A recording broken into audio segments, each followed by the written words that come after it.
అజిత్ గారు good evening అండి. ఏంటి మొత్తానికి పవన్ కళ్యాణ్ గారి వ్యాఖ్యలను ఎలా అర్థం చేసుకోవాలి? ఎందుకంటే ఆయన నేను డిప్యూటీ సీఎంగా మాట్లాడలేదన్నారు, అట్లాగే జనసేన పార్టీ అధినేతగా మాట్లాడలేదన్నారు, ఒక సినిమా హీరోగా మాట్లాడలేదన్నారు. ఒక భారతీయుడిగా మాట్లాడాను, సనాతన ధర్మాన్ని కాపాడటం కోసం ఒక వ్యక్తిగా మాట్లాడటం జరుగుతుంది అని చెప్పి మాట్లాడారు. ఏంటి అంటే వారు చెప్పినటువంటి అంశాలు చాలా క్రియాశీలకమైనటువంటి అంశాలు అందులో దాగి ఉన్నాయి. ఇప్పటి వరకు ఇంత ఆలోచనాత్మకంగా లేక ఇంత బలంగా హిందూ ధర్మం గురించి మాట్లాడినటువంటి వ్యక్తులు తెలుగు రాజకీయాల్లో లేరు. సరే, మహారాష్ట్రంలో అయితే ఎక్కడెక్కడ ఉన్నారు, కానీ తెలుగు రాజకీయాలలో ఇంత బలంగా మాట్లాడినటువంటి వ్యక్తి లేరు. కానీ ఇప్పుడు దీని తరువాత గేమ్ చేంజర్గా అంటే ఆ పరిణామాలు మారబోతున్నాయని అనుకోవచ్చా? ఎలా చూడాలి అజిత్ గారు? ఖచ్చితంగా వంశీ గారు, అంటే పవన్ తన జర్నీ కూడా సరే అంటే జనసేన అధ్యక్షుడిగా నేను మాట్లాడట్లేదు, లేదా డిప్యూటీ సీఎంగా మాట్లాడట్లేదు, ఒక సగటు భారతీయ పౌరుడిగా సనాతన ధర్మాన్ని ఆచరించే వ్యక్తిగా పౌరుడిగా నేను మాట్లాడుతున్నాను అని చెప్పి ఆయన ఒక వారాహి డిక్లరేషన్ని ప్రకటించారు వంశీ గారు. ఆ వారాహి ప్రకటించిన డిక్లరేషన్లో అంశాల కోసం ఆయన కాశ్మీర్ నుంచి కన్యాకుమారి వరకు కూడా ఇక పర్యటించనున్నారు, ప్రచారం చేయనున్నారు అనేది ఒక రకంగా పవన్ ఈరోజు చెప్పారు. ఒక్కసారి ఆ డిక్లరేషన్లో అంశాలు కూడా మనం చూద్దాం వంశీ గారు. దాదాపు 7 అంశాలు ఆ డిక్లరేషన్లో పేర్కొన్నారు ప్రధానంగా.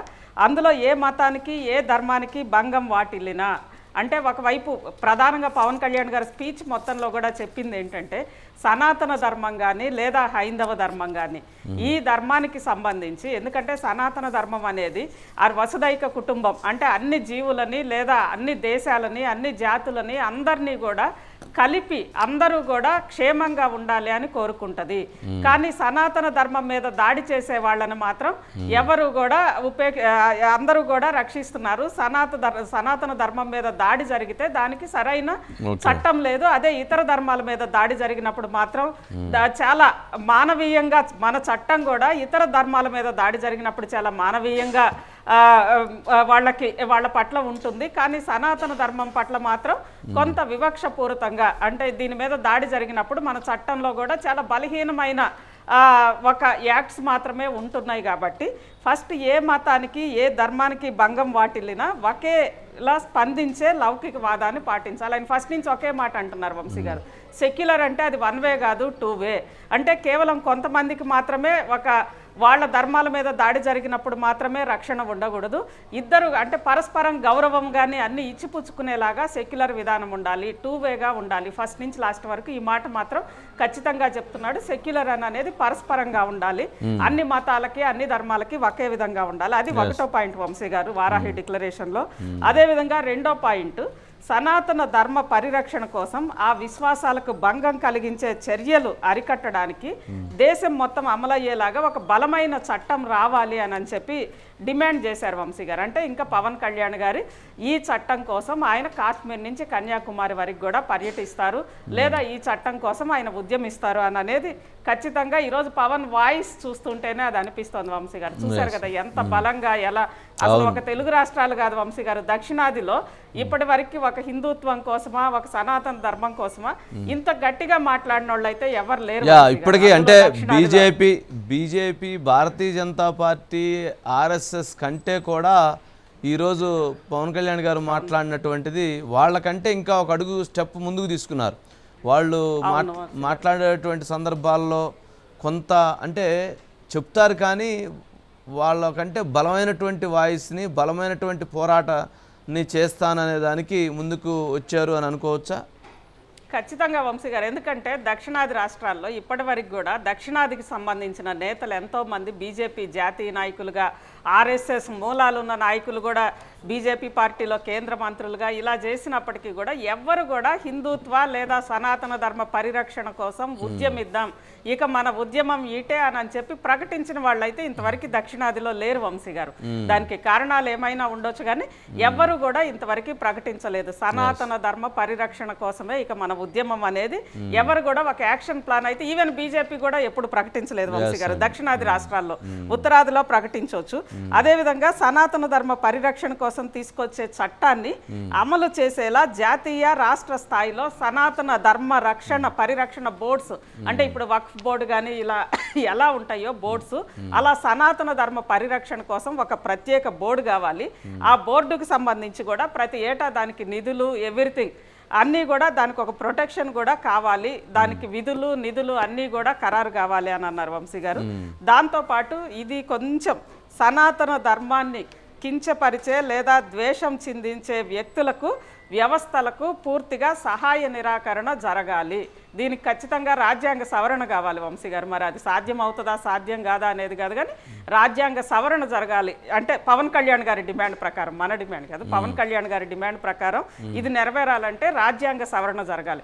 ఎందుకంటే రాజ్యాంగంలో ఖచ్చితంగా రిలీజియస్ అంటే ఎవరి మతాన్ని వాళ్ళు పాటించుకునే మత స్వాతంత్రపు హక్కు ఉంది, కానీ ఈ ద్వేషాలు దీనికి సంబంధించి ఎలా ఉండాలి ఏంటి అని అనేది దానికి చర్యలు వాటికి సంబంధించి పవన్ కళ్యాణ్ గారు అడిగే అంత బలంగా అలా అయితే ఇంతవరకు లేదు. ఖచ్చితంగా దీనికి రాజ్యాంగ సవరణ రావాలి వంశీ గారు. దేనికోసం అంటే ఇప్పుడు అవమానించొద్దు అని చెబుతున్నారు, దానికి ఎందుకు అంటే ఒక బోర్డు ఏర్పాటు చేసి కమిటీ ఎగ్జిక్యూషన్ చేయటానికా మీరు అనేది? వంశీ గారు, అంటే మనకి freedom of expression and thought అని అనేది ఖచ్చితంగా ప్రాథమిక హక్కుల్లో భాగం కదా వంశీ గారు. ఎవరు వాళ్ళ భావాలను ఖచ్చితంగా వ్యక్తపరచుకునే హక్కు మనకుంది. మత స్వాతంత్రపు హక్కు ఎలా ఉందో అదే విధంగా freedom of expression and thought. అవమానం అనేది ఎంతవరకు అనేది ఒక ప్రామాణికం కూడా అది ఎవరం కూడా నిర్ధారించలేం కదా వంశీ గారు. దానికోసం దీని మీద చాలా పెద్ద ఎత్తున చర్చలు జరగాలి, స్టడీ జరగాలి.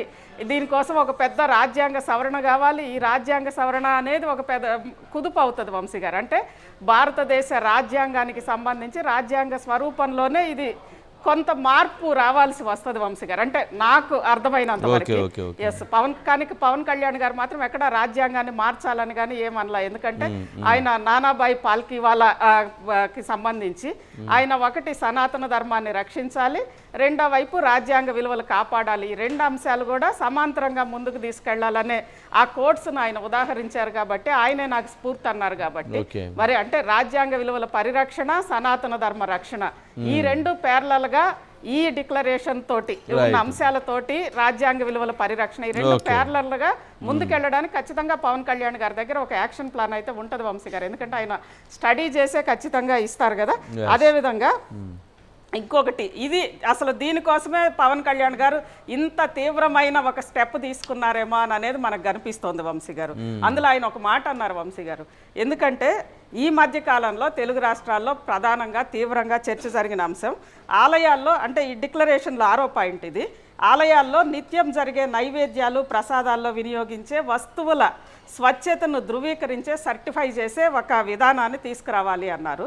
ఆ సందర్భంగా ఇక్కడ అంటే ఆయన తిరుమల వెంకటేశ్వర స్వామి ఒక ఔన్నత్యం చెబుతూ ఆనాడు మన దేశ కల్చర్కి వెన్నెముక శ్రీరాములని పవన్ కళ్యాణ్ శ్రీరాములని అని చెప్పారు వంశీ గారు.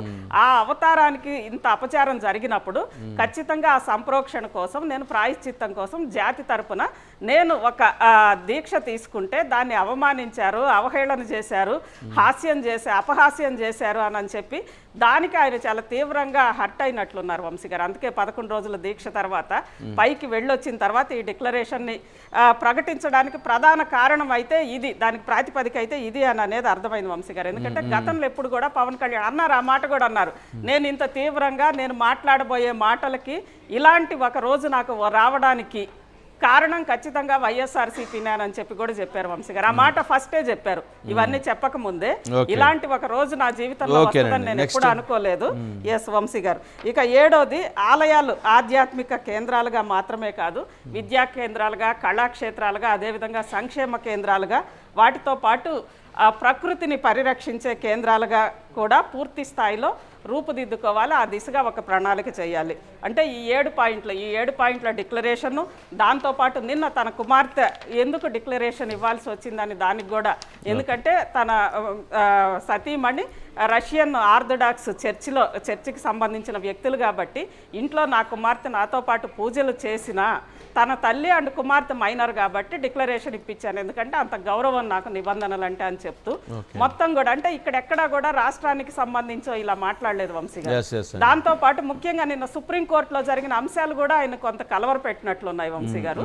ఆ సందర్భంగానే సుప్రీంకోర్టులో జరిగిన అంశాల సందర్భంగా ఒక్కసారి దాని గురించి చెప్తూ వైఎస్ జగన్మోహన్ రెడ్డి గారి గురించి ఆ వరుసగా అసలు ఏంటి అంటే యాంటీ లా అంటే ఏంటి అని చెప్పి ఆయన మీద ఎన్నిసార్లు చట్టాలని ఉల్లంఘించారు, ఎన్ని కేసులు ఉన్నాయి, చివరికి కోర్టు చెప్పిన రంగులేసి తీసి 2,500 కోట్లు నాశనం చేసింది, లిక్కర్ కల్తీతోటి ప్రజల ప్రాణాలు తీసింది, ఎంతమంది చనిపోయారు, తర్వాత ఆలయాలను అంతా కూడా ఎంత బస్టు పట్టించింది. కేవలం లడ్డు కల్తీనే కాదు, దాదాపు గత 5 ఏళ్లుగా తిరుమలలో జరిగిన అపవిత్రమైన కలాపాల పట్ల ఖచ్చితంగా చర్యలు ఉండాలి అనేది చాలా గట్టిగా మాట్లాడారు వంశీ గారు. ఈ సందర్భంగా నిన్న జరిగిన ఆ లాకి సంబంధించి కూడా సుప్రీంకోర్టులోకి సంబంధించి కూడా కేశవానంద భారతి కేసు ఒకటి ఆ రోజు కేరళలో, ఇది ఇప్పటికి కూడా వంశీ గారు అంటే దేశంలో అనేక కేసులకు సంబంధించి ముఖ్యంగా ప్రాథమిక హక్కులకు సంబంధించి పదే రెఫర్ చేసుకునే కేసు, పదే ఒక ప్రామాణికంగా తీసుకునే కేసు కేశవానంద భారతి కేసు వంశీ గారు. కేరళలో మఠానికి సంబంధించిన భూములని